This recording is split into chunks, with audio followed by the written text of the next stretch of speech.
ಇನ್ನು ಅನ್ನಭಾಗ್ಯದಲ್ಲಿ 5 KG 3 KG ಅಕ್ಕಿನೋ 2 KG ಬೇಳೆನೋ ಎಲ್ಲ ಸೇರಿಸ್ಬಿಟ್ಟು 5 KG ಕೊಡ್ತಾ ಇದ್ರು. ಇನ್ನು 5 ಕೆಜಿ ಬದಲಾಗಿ ಅಮೌಂಟನ್ನು ಕೊಡ್ತಾ ಇದ್ರು. ಆದರೆ ಈಗ 5 ಕೆಜಿ ಅಕ್ಕಿ ಬದಲಾಗಿ ಹಣವನ್ನು ಕೊಡೋದ್ರ ಬದಲಾಗಿ ಈಗ ಅಕ್ಕಿನೇ ಕೊಡ್ತಾರಂತೆ. ಇದು ರಾಜ್ಯ ಸರ್ಕಾರ ಮತ್ತೆ ವಾಪಸ್ ಬ್ಯಾಕ್ ಟು ಪೆವಿಲಿಯನ್ ಅಂತ ಹೇಳಿ ಕೇಂದ್ರದವ್ರು ಅಕ್ಕಿ ಕೊಡೋಕೆ ಶುರು ಮಾಡಿದ್ರು ಅಂತೇಳಿ ನಾವು ಕೊಡ್ತೀವಿ ಅಂತ ಹೇಳ್ತಿದ್ದಾರೆ. ಇನ್ನು ಮುಂದೆ ಅನ್ನಭಾಗ್ಯದ ಹಣ ಕೊಡಲ್ಲ, ಬದಲಾಗಿ ಅಕ್ಕಿಯನ್ನೇ ಕೊಡ್ತಾರೆ.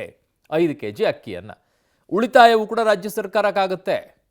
ಇಲ್ಲಿ ಕೊಡ್ತಾ ಇದ್ದಿದ್ದು 34 ರೂಪಾಯಿನ ರಾಜ್ಯದ ಜನರಿಗೆ ಕೊಡ್ತಾ ಇದ್ರು ಅಕ್ಕಿಗೆ. ಈ ತಿಂಗಳಿನಿಂದ ಹಣದ ಬದಲು 5 ಕೆಜಿ ಅಕ್ಕಿಯನ್ನು ಕೊಡ್ತಾರೆ. ಎಷ್ಟು ಬದಲಾವಣೆ ಆಗುತ್ತೆ, ಎಷ್ಟು ಹೊರೆ ಆಗುತ್ತೆ, ಎಷ್ಟು ಉಳಿತಾಯವಾಗುತ್ತೆ ಇವರ ಹತ್ರ?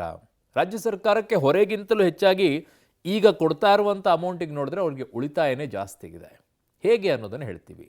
ಕೇಂದ್ರದಿಂದ ಅಕ್ಕಿ ಖರೀದಿಗೆ ಸರ್ಕಾರ ಈಗ ನಿರ್ಧಾರವನ್ನು ಮಾಡಿದೆ. ಇದನ್ನು ಆರಂಭದಿಂದಲೂ ಕೂಡ ಹೇಳ್ತಾ ಇದ್ರು, ಕೇಂದ್ರ ಕೊಡ್ತಾ ಇಲ್ಲ, ನಮಗೆ ಕೇಂದ್ರ ಕೊಡ್ತಾ ಇಲ್ಲ ಅಂತ ಎಲ್ಲ ಹೇಳಿದರು. ಬಟ್ ಈಗ ಕೇಂದ್ರ ಕೊಡ್ತಾ ಇದೆ, ಈಗ ನಾವು ತಗೊಳ್ತೀವಿ ಅಂತ ಈಗ ಇಟ್ಟಿದ್ದಾರೆ. ಹಾಗಿದ್ದಾಗ ಅವಾಗ ಯಾಕೆ ಕೊಡಲಿಲ್ಲ, ಈಗ ಯಾಕೆ ಕೊಟ್ಟರು? ಕೇಂದ್ರದಿಂದ 22 ರೂಪಾಯಿ 50 ಪೈಸೆ ಅಂತೆ ಅಕ್ಕಿ ಖರೀದಿಯನ್ನು ಮಾಡ್ತಾರೆ ಪ್ರತಿ ಕೆಜಿಗೆ. ಇಲ್ಲಿ ಕೊಡ್ತಾ ಇದ್ದಿದ್ದು 34 ರೂಪಾಯಿಯನ್ನು. ಸೊ ಅಕ್ಕಿ ಖರೀದಿಗೆ ಪ್ರತಿ ತಿಂಗಳು ಕೂಡ ಎಷ್ಟು 536 ಕೋಟಿ ಖರ್ಚಾಗುತ್ತೆ. ಅದು ಅಷ್ಟೊಂದು ಆಗಲ್ಲ, 536 ಕೋಟಿ ಏನೋ ಖರ್ಚಾಗುತ್ತೆ ಅಂತಿದ್ದಾರೆ ವೆಚ್ಚ. ಬಟ್ ಉಳಿತಾಯ ಆಗೋದೀಗ ಮೊದಲಿನಿಗಿಂತಲೂ ಕೂಡ ಲೆಕ್ಕಾಚಾರಗಳಲ್ಲಿ 150 ಕೋಟಿ ಉಳಿಬಹುದು ಅಂತಿದ್ದಾರೆ. 150ರಿಂದ 190 ಕೋಟಿ ಉಳಿತಾಯ ಆಗುತ್ತೆ ಪ್ರತಿ ತಿಂಗಳು ರಾಜ್ಯ ಸರ್ಕಾರಕ್ಕೆ ಅಂತ. ಕಾಸು ಕೊಟ್ಟಿಲ್ಲಲ್ಲ, ಈಗ 3 ತಿಂಗಳಿಂದ ಕಾಸು ಕೊಟ್ಟಿಲ್ಲ. ಆ ದುಡ್ಡು ಎಲ್ಲೋಯ್ತು? ಅದಕ್ಕಂತಲೇ ಮೀಸಲಿಟ್ಟಿದ್ದ ದುಡ್ಡು ಇದೆಯಾ ಅಥವಾ ಇಲ್ವಾ? ಅಕ್ರಮ BPL ಕಾರ್ಡ್ದಾರರಿಗೆ ಒಂದು ಬಿಗ್ ಶಾಕ್ ಅನ್ನು ಕೊಡ್ತಾರಂತೆ. ಕೊಡಬೇಕಿದ್ದಾನೆ. ಆ್ಯಕ್ಚುಲಿ ಮುನಿಯಪ್ಪನವರು ಆ ಹೆಜ್ಜೆಯನ್ನು ಇಟ್ಟಿದ್ರು ಧೈರ್ಯ ಮಾಡಿಕೊಂಡು. ಅದ್ಯಾಕೆ ಬ್ರೇಕ್ ಹಾಕಿದ್ರು ಏನಪ್ಪ, ಅದ್ರ ಬಗ್ಗೆ ವರದಿ ಇದೆ, ನೋಡ್ಕೊಂಡು ಬನ್ನಿ.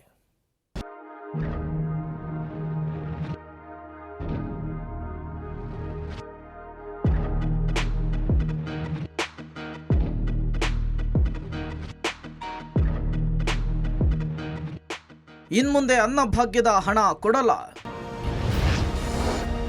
ಹಣದ ಬದಲಿಗೆ ಇನ್ನು ಮುಂದೆ 5 ಕೆಜಿ ಅಕ್ಕಿ.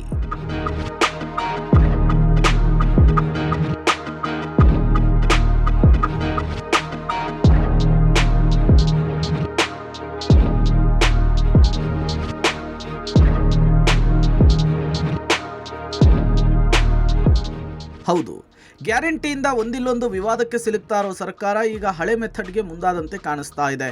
ಅನ್ನಭಾಗ್ಯದ ಅಕ್ಕಿ ಬದಲು ಪ್ರತಿ ತಿಂಗಳು ಒಬ್ಬ ಫಲಾನುಭವಿಗೆ 170 ರೂಪಾಯಿ ಕೊಡ್ತಾ ಇದ್ದ ಸರ್ಕಾರ ಇನ್ನು ಮುಂದೆ ಹಣದ ಬದಲಿಗೆ ಅಕ್ಕಿಯನ್ನೇ ಕೊಡಲಿಕ್ಕೆ ಮುಂದಾಗ್ತಿದೆ. ಕೇಂದ್ರ ಸರ್ಕಾರದಿಂದ ಅಕ್ಕಿಯನ್ನು ಖರೀದಿಸಲು ಮುಂದಾಗಿರೋ ಸರ್ಕಾರ ಈ ಹಿಂದಿನಂತೆ ಪ್ರತಿ ಫಲಾನುಭವಿಗೆ 5 ಕೆಜಿ ಅಕ್ಕಿಯನ್ನು ವಿತರಿಸಲಿಕ್ಕೆ ಮುಂದಾಗಿದೆ. ಮಾನ್ಯ ಮಂತ್ರಿಗಳಂತ ಪ್ರಹ್ಲಾದ್ ಜೋಶಿಯವರು ಹೋದ ಸಾರಿ ಕೂಡ ನಾನು ಹೋಗಿ ಭೇಟಿಯಾಗಿದ್ದೆ. ಇತ್ತೀಚೆಗೆ ಅವರು ಪ್ರೆಸ್ ಸ್ಟೇಟ್ಮೆಂಟ್ ಕೂಡ ಮಾಡಿದ್ದಾರೆ. ನಾವೀಗಾಗಲೇ ಕೇಂದ್ರ ಸರ್ಕಾರಕ್ಕೆ ಫುಡ್ ಕಾರ್ಪೊರೇಷನ್ಗೆ ಬರೆದಿದ್ದೀವಿ. 22 ರೂಪಾಯಿ 50 ಪೈಸೆ ಅಂತ ಕೆಜಿಗೆ ಕೊಡ್ತೀವಿ ಅಂತ ಹೇಳಿದ್ದಾರೆ. ಅದಕ್ಕೆ ಮೊದಲು ನಾವು ನುಡಿದಂತೆ ನಡೀಬೇಕು ಅಂತೇಳಿ DBT ಮುಖಾಂತರ ಹಣವನ್ನು ಕೊಡ್ತಾ ಬಂದಿದ್ದೀವಿ. ಈಗ ಫೆಬ್ರವರಿಯಿಂದ ಈ ತಿಂಗಳಿಂದನೇ ಅಕ್ಕಿಯನ್ನು ಕೊಡುವಂಥದ್ದನ್ನು ಪ್ರಾರಂಭ ಮಾಡ್ತೀವಿ. ಕೇಂದ್ರದಿಂದ 22 ರೂಪಾಯಿ 50 ಪೈಸೆಯಂತೆ ಅಕ್ಕಿ ಖರೀದಿ.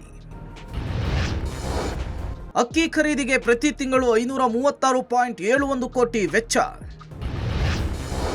ಪ್ರತಿ ತಿಂಗಳು 150ರಿಂದ 190 ಕೋಟಿ ರೂಪಾಯಿ ಉಳಿತಾಯ.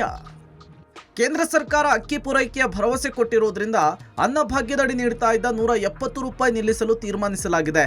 ಪ್ರತಿ ಕೆಜಿಗೆ 22 ರೂಪಾಯಿ 50 ಪೈಸೆಯಂತೆ ಅಕ್ಕಿಯನ್ನು ಖರೀದಿಸ್ತಾ ಇರೋದ್ರಿಂದ ಪ್ರತಿ ತಿಂಗಳು 150ರಿಂದ 190 ಕೋಟಿ ರೂಪಾಯಿ ಉಳಿತಾಯವಾಗಲಿದೆ. ಇನ್ನು ಅನ್ನಭಾಗ್ಯದ ಲೆಕ್ಕಾಚಾರ ಏನು ಅಂತ ತೋರಿಸ್ತೀವಿ ನೋಡಿ. ಅನ್ನಭಾಗ್ಯದ ಲೆಕ್ಕಾಚಾರ: ಕರ್ನಾಟಕಕ್ಕೆ 2.10 ಲಕ್ಷ ಮೆಟ್ರಿಕ್ ಟನ್ ಅಕ್ಕಿಯ ಅಗತ್ಯ. ಅನ್ನಭಾಗ್ಯಕ್ಕೆ ತಿಂಗಳಿಗೆ 536.71 ಕೋಟಿ ವೆಚ್ಚ. ಅಕ್ಕಿ ಖರೀದಿಯಿಂದ ಉಳಿತಾಯ 150ರಿಂದ 190 ಕೋಟಿ ರೂಪಾಯಿ.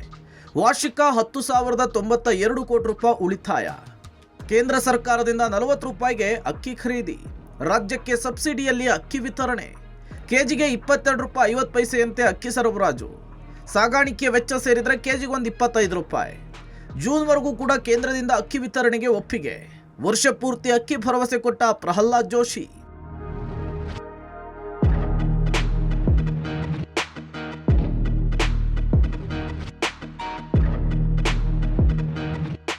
ಒಂದು ವರ್ಷ ಅಕ್ಕಿ ದಾಸ್ತಾನು ಬಗ್ಗೆ ಒಂದಿಷ್ಟು ಪ್ರಶ್ನಾರ್ಥಕ ಚಿಹ್ನೆಗಳಿದ್ದು. ಯಾಕಂದರೆ ಇಡೀ ಜಗತ್ತಿನಾಗ ಬರ ಬಿದ್ದಿದ್ದರಿಂದ ಆ ರೀತಿಯಾದ ಸಮಸ್ಯೆ ಇತ್ತು. ನಾವು 1 ವರ್ಷ ಕೊಡಲ್ಲ ಅಂತ ಹೇಳಿದ್ವಿ. ಅದಾದ ನಂತರ ಯಾವಾಗ ದಾಸ್ತಾನು ಸುಧಾರಣೆ ಆಯಿತು, ಪ್ರೊಕ್ಯೂರ್ಮೆಂಟ್ ಜಾಸ್ತಿ ಆಯಿತು, ಬೆಳೆನೂ ಜಾಸ್ತಿ ಆಯಿತು, ನಾವು ತಕ್ಷಣ ಹೇಳಿದ್ವಿ.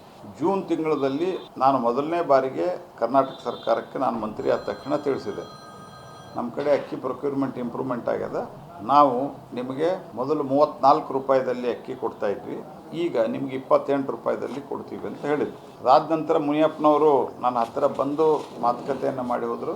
ಸುಮಾರು 2 ಲಕ್ಷಕ್ಕಿಂತ ಮೇಲ್ಪಟ್ಟು ನಮಗೆ ಟನ್ನುಗಳು ಬೇಕಾಗ್ತದೆ, ಅದು ಕೊಡ್ತೀವಿ ಅಂತ ಭರವಸೆ ಕೊಟ್ಟಿದ್ದಾರೆ. ಮತ್ತು ನಾವು ಕೂಡ ಬರೆದು ನಾವು ಹಣ ಕಟ್ಟಕ್ಕೆ ತಯಾರಿದ್ದೀವಿ, ಅಕ್ಕಿಯನ್ನು ನೀವು ಕೊಡಬೇಕು ಅಂತ ನಮ್ಮ ಅಧಿಕಾರಿಗಳು ಜೊತೆಯಲ್ಲಿ ನಮ್ಮ ಸೆಕ್ರೆಟರಿ ಅವರಿದ್ದಾರೆ, ಈ ಕಡೆ ನಮ್ಮ MD ಕಾರ್ಪೊರೇಷನ್, ಫುಡ್ ಕಾರ್ಪೊರೇಷನ್ ಇದ್ದಾರೆ. ಅಕ್ರಮ BPL ಕಾರ್ಡುದಾರರಿಗೆ ಶಾಕ್. ಕಾನೂನು ಬಾಹಿರವಾಗಿ ಸಿಕ್ಕಿಬಿದ್ರೆ ದಂಡ ಫಿಕ್ಸ್. ಮತ್ತೊಂದು ಕಡೆ ಅಕ್ರಮ BPL ದಾರರಿಗೆ ಸರ್ಕಾರ ಕೊನೆಯ ವಾರ್ನಿಂಗ್ ಕೊಟ್ಟಿದೆ. BPL ಅಕ್ರಮ ಸಾಬೀತಾದರೆ ಕಾನೂನು ಪ್ರಕಾರವಾಗಿ ದಂಡ ವಿಧಿಸುವುದಾಗಿ ಎಚ್ಚರಿಕೆ ಕೊಟ್ಟಿದೆ. ಸದ್ಯದರಲ್ಲಿಯೇ ಜಾಹೀರಾತು ಹೊರಡಿಸುವುದಾಗಿಯೂ ಕೂಡ ಸಚಿವ ಮುನಿಯಪ್ಪ ಹೇಳಿದ್ದಾರೆ.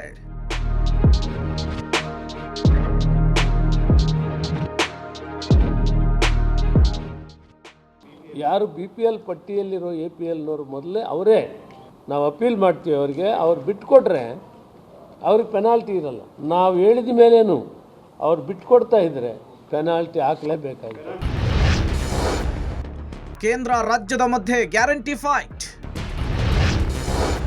ರಾಜ್ಯದ ಸ್ಕೀಮ್ ಕಾಪಿ ಮಾಡಿದ್ರ ಮೋದಿ.